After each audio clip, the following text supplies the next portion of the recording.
Hey, welcome to the Pub Suite. Today we're talking about the Robinhood Village Resort, our seller finance resort we picked up for, what was it, $4.5 million here? $4.5 million bucks. Really excited to talk about how we run it, a little details on the campus, the cabins. Really excited to share with you. Welcome back to the channel. This is Cody and I'm here with Christian today, and we are talking about how we actually run the resort. It's one thing to buy a piece of real estate, it's another thing to never lose it. And when it comes to never losing something, you have to manage it better than the other people around you. You have to be able to take great care and make sure that things don't degrade over time. We picked up the resort, and this was brand new for us. It was hospitality, we're multifamily guys, but we bought it creatively. It was a great opportunity. We saw the vision, and we wanted to make it happen. There's been a huge learning curve here that we've had to really acclimate to and overcome. And when it comes to running a resort, there's a few things you really should know. First thing that I had to learn was personnel. Hiring personnel we've done before, and letting go of personnel we've done before. Oh yeah. Adopting someone else's personnel when you had no say on who's on your team and who's not was a whole new thing. We've actually never done an acquisition where we brought on someone else's employees. When we started, we had 9 employees who we had met maybe 2 or 3 times before. We've had brief discussions with. So the first difficulty that we had, that was just a major challenge, was how do you mesh your team with that team? Are there people who need to be moved out? Unfortunately, there were a couple where we had to move some players. We downsized the staff a little bit as we had more active players available. We didn't need as many people, which was a hard thing to do. But we moved some people out. We're going to be hiring some new people in, which I'm sure is going to be hard. Every time, at least for us, we've done hires, it's basically hire 3 and someone's not going to work out. Yeah. So that will be the next adventure. But stabilizing the people was the first thing we had to do, and we're probably about 80% of the way there. Yeah. And after you figure out the people, then we have to shift into the systems, because the systems that the prior ownership used versus the systems we're using, they're almost 100% different. Yes. Like the prior ownership had a completely different software they were using to manage the people, and they actually had to run the resort themselves. They had to be hands-on every single day that they were here for the turns.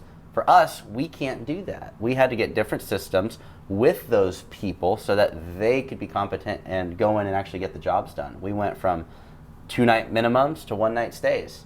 And so managing that, now we have to figure out, okay, how do we actually get people checked in remote from wherever we're at. Christian was in Cabo, I was over in Renton watching all the cats. But we had to be able to build out these systems, so we use different platforms. What's the platform we use? Logify? We use Logify for the software. And by the way, best practice versus what we actually did, you don't want to change all of your systems at the same time. We changed everything. We changed everything because we really could not run anything the way we wanted to with the systems we had. They worked really well for the old owners who lived here.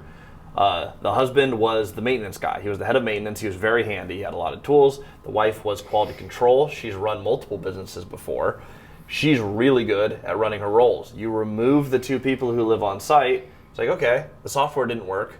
The website was a little old and clunky, and we're marketing people, so that had to go with the Logify software, is also our booking software. And it's a lot of chaos. You're changing employees, you're changing systems, you're changing schedules. Yep. And we moved from 2-night stays only to 1-night stays as an option.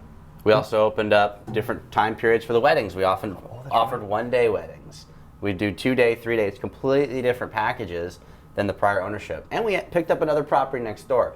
A lot of systems. But moving forward, what we're doing to manage this as excellently as we can, instead of doing the old check-in where the keys just left on the counter and we tell people as soon as they get there, you can go in.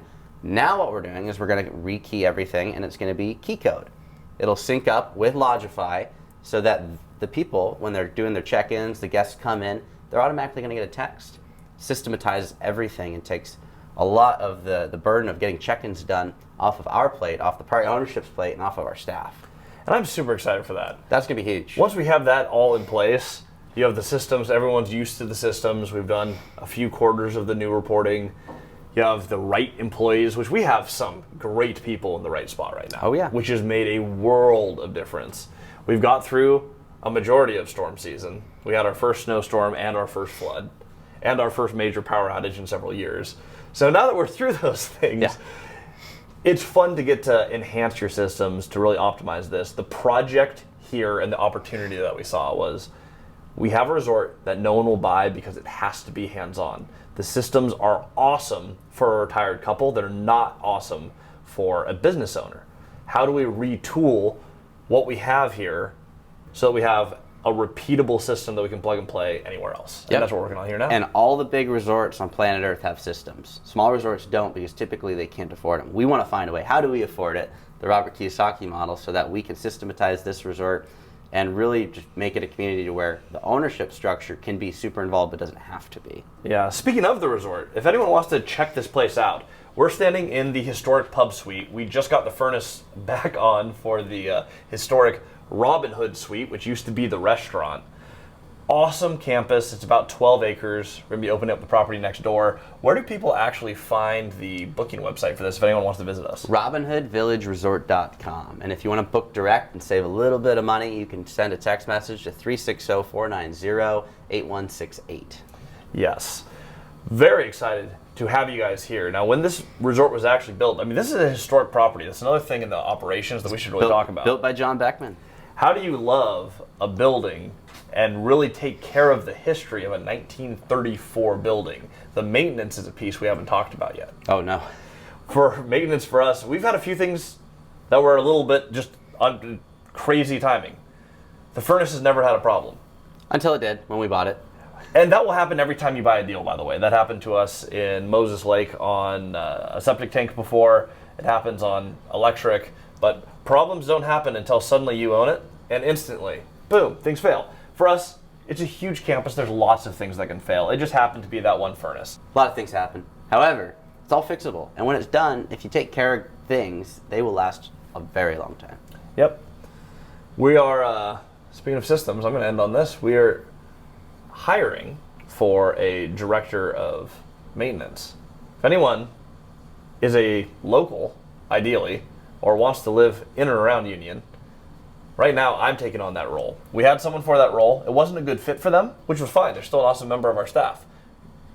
Sometimes you just have the right person in the wrong seat. That's part of that personnel maintenance. But one of the big things that we're working on now is having one point person who knows this is exactly how we run things. This is where everyone is. Right now, it's me.